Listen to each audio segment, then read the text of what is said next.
Welcome to Pod Maverick. I'm Kirk Henderson, and this is Josh Bowe. For those of you who are watching on our YouTube stream, we thank you very much for subscribing to the page. For those of you who are still listening to the audio show, I would really love for you to check the show notes and go subscribe to that, because that is the best, one of the various ways you can help support our show. Before we kind of get into what happened tonight, we wanted to make a little bit of an announcement that Josh Bowe and I officially joined the Blue Wire Network today. Now, what does that mean for you? Next to nothing. However, many of you have reached out over the past several months and asked how you can support our show. One of the ways you can support our show, and this is going to make some of you laugh, is actually listening to the ads. That helps us a great deal. We don't want to go to a subscription model because that sounds kind of nightmarish, but listening to the ads, the 15, 20-second ads, very, very much helps us. Josh, how are you tonight? I'm doing pretty good. Kind of, I think we both are a little energized. We had our call with Blue Wire earlier today, not to get too in the weeds, but it's kind of fun to be with a new place, and we've got some new tech. We've got some more support than we've ever had. So it's feeling less and less kind of like a little rinky-dink operation that we're just kind of pulling with strings, and it's stuck together with tape and glue. And we've actually got we've got some production value a little bit more than we used to. That's right. If you're watching this on YouTube, you can see some fancy graphics that Kirk put together with help of our staffer Matt. Like there's stuff happening, which is right. And it's very funny because people have been kicking you and me to do this for like a year and a half, and we just didn't want to. And there's nothing like being forced into doing something to help make it fun. At least for an endeavor that we do in our spare time. Because now that I'm in, some of the YouTube stuff, I'm having a great time. It's ridiculous. I need to be doing more of my regular work, but we'll figure that out later. So for those of you who didn't watch the game, the Dallas Mavericks fell to the Philadephia 76ers 116-108 on the road on the early ESPN game. And it was just the epitome of a classic Dallas Mavericks post Kyrie Irving trade loss. They did everything right for about 30, what do you want to say? Like maybe 42 minutes of the game. And then they just kind of fell apart at the end. Yeah, this was like a normal game. Like this wasn't the Charlotte game. Like this wasn't one of those games where we were like, what's going on? Like, where's their effort? Why aren't they like into this game? What's going on with Luke? Like it would they've kind of rebounded a bit since these two Charlotte games. And while it's not great to lose a game and we're way past moral victories, like this is a really bad loss for them. Because I believe the Oklahoma City Thunder just made a tip in at the buzzer to win. So the Thunder are now one game up on the Mavericks for that final play-in spot. So again, like the loss is bad. Like patting them on the back for being like, hey, you showed up and you stayed in front of your guy for a couple of possessions instead of just letting the team waltz to the free throw line or waltz to the rim. So like again, it was better in the sense that like the team doesn't seem like it's quit on the season like we thought they did after those two Hornets games, but it's still a pretty bad loss. They had a double-digit lead in the first half, and then they just kind of let it slowly wilt away. And it's the same issues. The Mavericks didn't have a gigantic 3-point advantage, so they lost. And I know it's tough to boil down a basketball game to something like that, but that's kind of who these Mavericks are. Well, and heading into the fourth quarter, I don't have the numbers but I did look at the percentage. Heading into the fourth quarter, the Mavericks were roughly shooting 50% from three, like 48% on threes. And then by the end of the game, they shot 39%. Now, for those of you who may not kind of know what I'm referencing here, I did the math, and following the Kyrie Irving trade, the Dallas, and I got to go find this because I tweeted this out, which is, not the best way to use. Since trading for Kyrie Irving, the Mavericks are 8-13, now 8-14. Prior to tonight, the Mavericks, in those wins, the Mavericks were hitting 47.9% of their threes and connecting on 19 makes. So roughly, that's 57 points from three in wins. And in the losses, the Mavericks are only shooting 35.2% from 3-point range and making just under 15. So that would be 45 points from three, a 12-point difference. A lot of people pointed out to me, well, what that's really showing is just how awful their defense is, which is correct. Yeah. Like, we knew that, but going into this, you look at kind of the difference in the game, and that is one of the things that their shooting cooled off just enough. Now the Sixers shot 40, they hit 17 of 36 from downtown, and that really kept them in the game. Just so, as Dallas really threw some haymakers in this game. Like, we were pretty sure that the Mavericks were going to win this game. It really just felt like that because PJ Tucker is probably the Sixers' best point of attack defender, and he really wasn't spending any time on Luka or Kyrie. And it was like the Sixers more or less decided to cede those guys points and then guard everyone else. And though Tim Hardaway got hot for a time, when you look at the box score, every single other player on the roster scored in single digits. And so that's the game plan. And that's how you beat the Mavericks. Yeah, and I felt confident because we just saw the Mavericks a couple of weeks ago before they went on this big skid, beat the Sixers at home, and it was kind of following that same script a little bit. I mean, they just weirdly enough they match up well against the Sixers because they can play 5-out basketball, and Joel Embiid does not like doing that. Got to the point where Embiid was guarding Reggie Bullock in the fourth quarter because they would just run that Luka or Kyrie Maxey pick and roll, and McGee and. Not McGee. Embiid is just dropping back, and the Mavericks kind of pick them apart that way. And it's just kind of funny considering the Sixers on this season are a top 10 defense. And just like you look at the numbers and you're like, this should be a wash in Philly's favor. And we're 2 games now, and it's they've barely hung on to win this game, and the Mavericks won the other game. So I was feeling pretty confident at halftime, but yeah. The shots dried up. The Sixers made shots. That's another thing since Kyrie's been here. Teams are averaging like 10 made threes a game against the Mavericks since Kyrie debuted and shooting like 32%. Sixers did not do that. They were bound. And that's just, we've talked about it before, that 3-point shooting, the percentage-wise, not the attempts, it's so much about variance, and there's not much you can do there sometimes.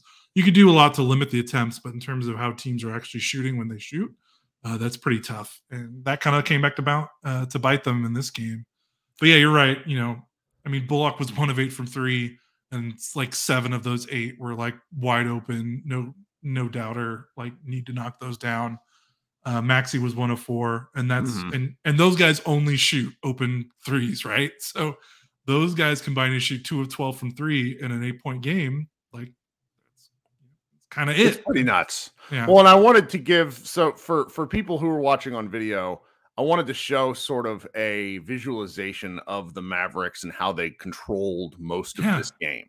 And they really didn't lose the game until about 7 minutes left. And then they could do nothing to get back on top. And one of the things that was pointed out to me, by a friend, is that the Mavs closing lineup once again had problems. And I went back and forth with our friend Nick Angstadt, who said, this just looks like these guys don't have any chemistry. And I responded to him and said, well, 4 of the 5 guys on the floor played on last year's team, so I don't really know what you mean by that. And he responded back with, well, people can lose chemistry. Have you heard of a divorce?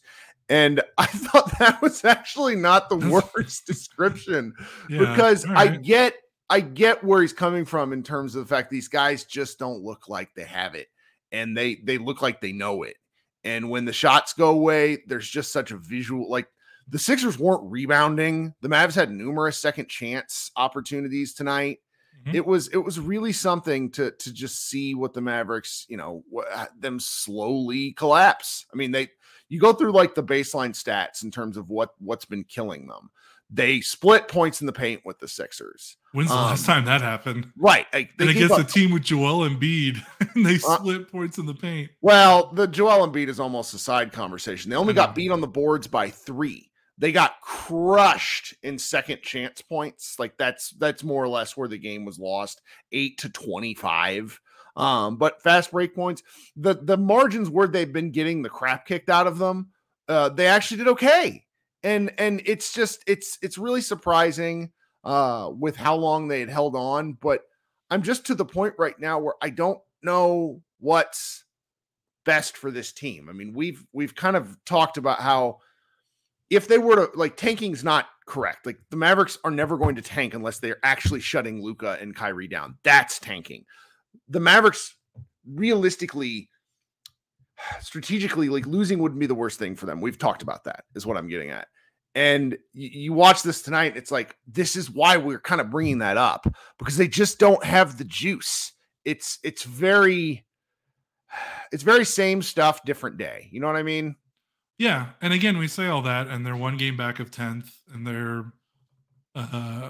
they're within 2 games of the loss column of 8th, and it's like, so that's why it's hard. You can't shut it. You can't shut guys down. Like, they're just not going to. Like, they're not gonna with that. Like, you just can't. Like, I mean, getting past like the morality aspect of it. Like, Mark Cuban's not going to pass up a chance to get playoff. Like at least 2 games of playoff revenue. Like, well, that's not how the business works. Yeah, it's the catch-22 to where if you don't make the playoffs, Luka's upset.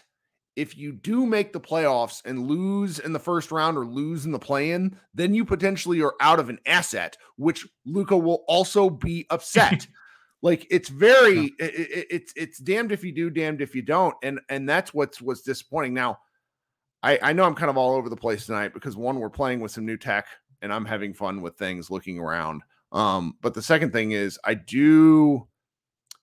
18 free throws for the Mavs compared to 30 for the Sixers was another thing which divided the game. You know, Luka Doncic really kept his mouth shut the whole game. He did a lot of stare downs, but he didn't really, avidly do the demonstrative bitching thing. He got back on defense and he played. And do you know how many free throws he had tonight, Josh? He had 2. He had 2. I feel like that's kind of a, I'm trying to think how to phrase this. He's at once making his point as to why he chirps all the time, but it's also, to me, feels like 4 seasons worth of like, hey, this is, too bad, bub. You're not going to get calls. I don't know. What did you think about the way the game was called tonight?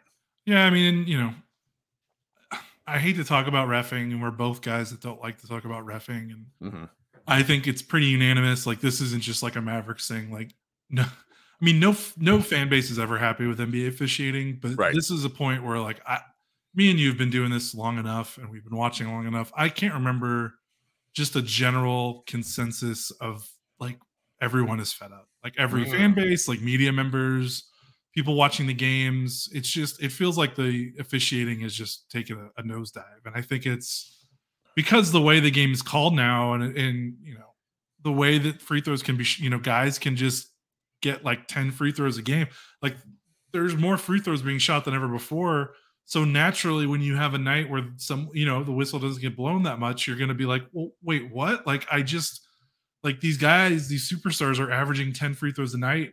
Sometimes they're getting 12, 13 in a game. So then when that doesn't happen, I feel like it stands out even more, where, like, 20 years ago, if you got to 10 free throws a game, it was like, wow, that's a lot.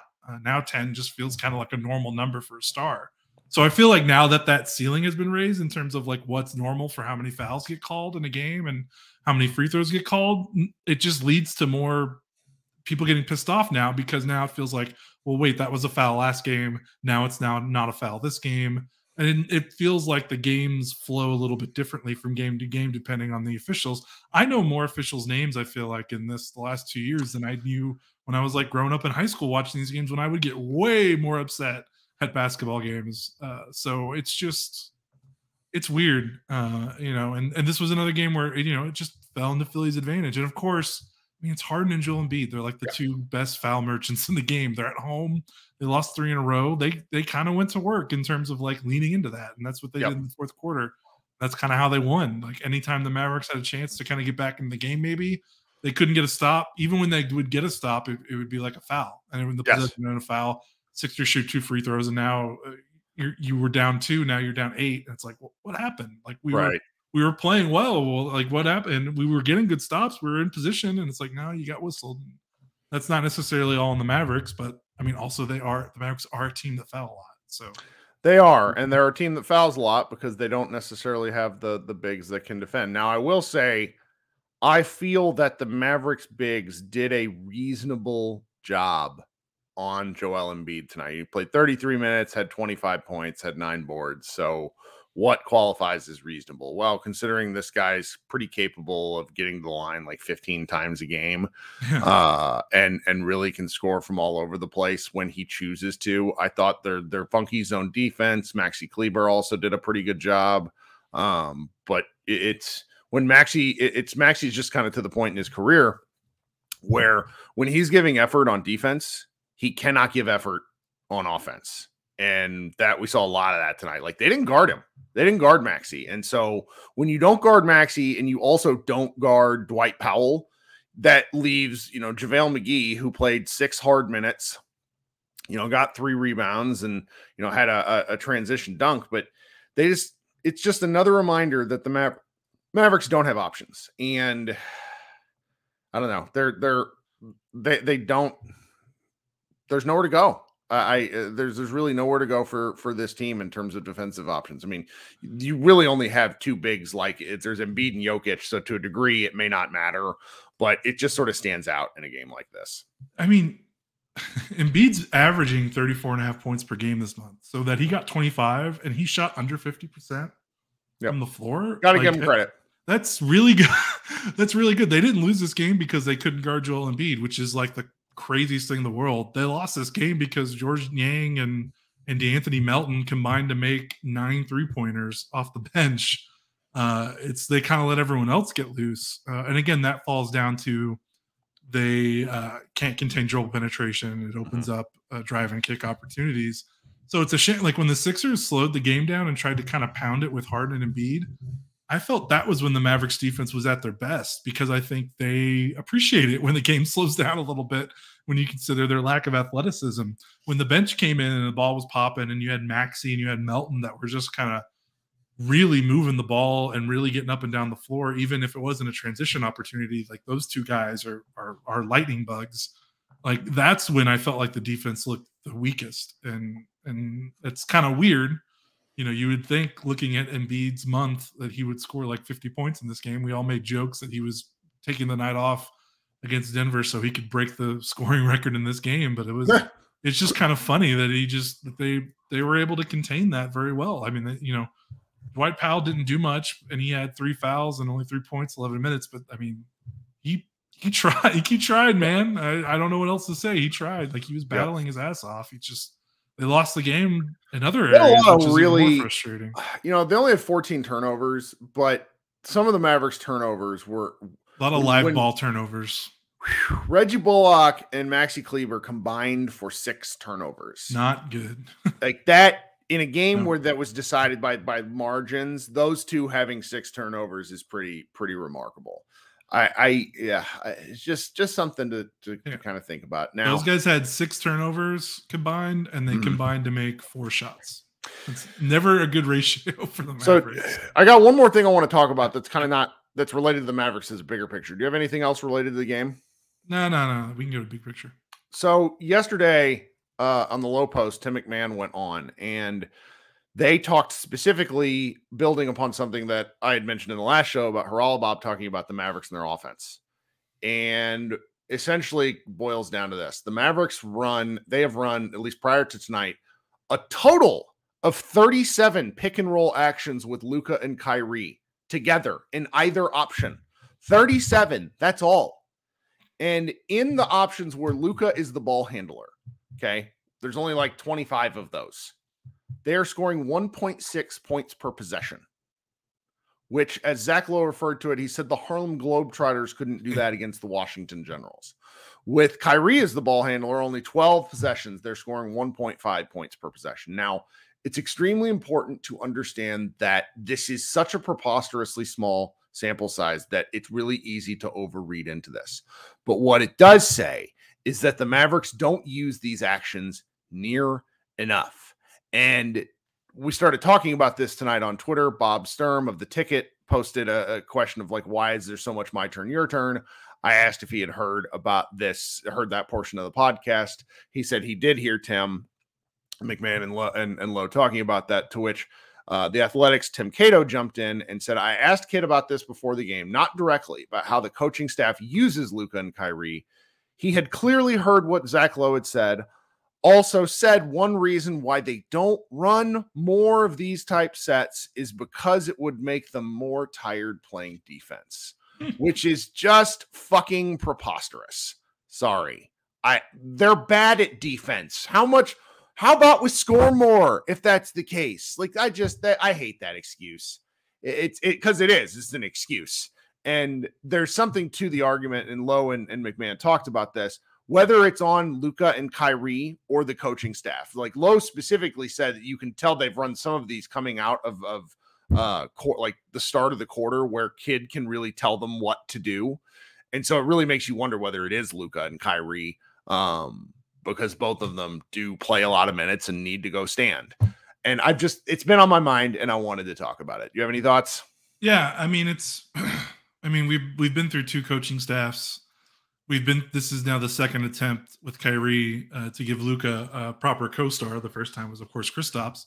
And now this is the second time we're talking about why don't these guys run? Because remember with KP, we were talking about like, why don't these guys run more pick and rolls together? Because every time they do, it's like an automatic bucket. So this is the second time, like second co-star, second coaching staff. And we're having the same questions. And that leads me to believe that, Luka likes to play the way they're playing. And no one has been able to push him out of that comfort zone. Rick wasn't able to do it. KP certainly wasn't able to do it. Maybe Kyrie can do it late, but Kyrie hasn't been on the team long enough, I think, to maybe exert will. And I don't know if he's that type of guy in the locker room to do that. So I don't know. It's up to, this is a case where I think it might be up to Luka. Obviously the coaching staff you wish would be better about it, but like I've given up on the coaching staff. Yeah. It makes me think that's gone. Like, they're not going to change it. Like they're not going to make a big impact with what we've seen from this team. But yeah, I mean, they need to do it more, but I don't know. They needed to do it more when they had KP and they didn't, and they needed to do it more now. And I just don't know. I don't know what's going to change. Like, I don't know how that's going to change because we've been through different staffs, different players. So, yeah. Well, okay. That's about all I got. So to close us out here, I want to let people know that we are going to be taking our live show to YouTube directly. We've been doing it on Spotify Live. It'll also be simulcast to Facebook if you're a person that happens to get things through Facebook. Certain people do. I don't really know any of them, though. And you'll be able to still join the show. I want you to subscribe to our YouTube channel and set alerts if you are interested in joining our live show. I will tell you my favorite part about doing all of this stuff has been community building. It has been talking to other real fans. It has been getting to know people better. Half of our writers at one point or another were commenters on the site. Commenters in our blog and in the live show that come up on stage. Like, I can't stress enough how Josh and I are people. We're not, you actually have a trained media background. I do not, but we're just fans that really like the game. So you guys participating and joining in this sort of thing matters. And I just want to encourage you to continue to subscribe and share. We're going to be doing things like this, testing things out. I still can't stress enough that we don't know what we're doing, but we're going to have a good time as we're figuring it out. I appreciate some of the feedback I've already gotten. Josh, do you have anything before we go? No, it's just we appreciate the feedback. We appreciate a lot of the kind responses we got when we made you made the announcement earlier today about going to Blue Wire. Yeah, it's weird being in a press release. Yeah. I didn't know that was going to happen, and they didn't fun. Include you, which annoyed the hell out of me. Well, that's whatever. You like being Batman. Yeah, so we've just really appreciated it. I think what's been really cool is just we've kind of gone through this transition in a really short amount of time that we weren't prepared for because it kind of got dropped at our feet out of nowhere. And we feel, nothing's, Kirk, you look at the numbers, nothing's really been changing. It feels, everyone, I mean, obviously being able to keep the feed the same and not having to have people resubscribe has helped. But I just appreciate that the fact that we've gone through this transition and you guys have kind of kept right along with us despite any bumps in the road or anything like that. So that's been really fun that we've got a community that is that dedicated. I mean, you guys are awesome. So exactly really right. Appreciate it. Couldn't have phrased it better. All right, guys, Kirk Henderson and Josh Bowe. This has been Pod Mavericks After Dark. Please subscribe, please like, please leave comments, do all that wonderful stuff. It's very important. Listen to the ads. Yeah, and listen to the ads. We'll be doing live reads at some point, but not today. Stay tuned for the live show. You can probably go see the live show on YouTube if you don't want to wait. For those of you who like for it to show up in your podcast feed, it'll be there early tomorrow afternoon. We will be back the next time the Mavericks play, which I think is against the Miami Heat on Friday. It's Friday or Saturday. Is that a Saturday game? Ooh, it might be. Yeah, we get 2 days off, and then it's a Saturday game against the Heat, which is fascinating. 6:30 p.m. The Heat they need a win. So we'll do another show tomorrow, talk about a little bit of the shuffling in the West and some outcomes we could see. Who knows? Thanks so much for hanging out, and we will talk with everyone soon. Go Mavs.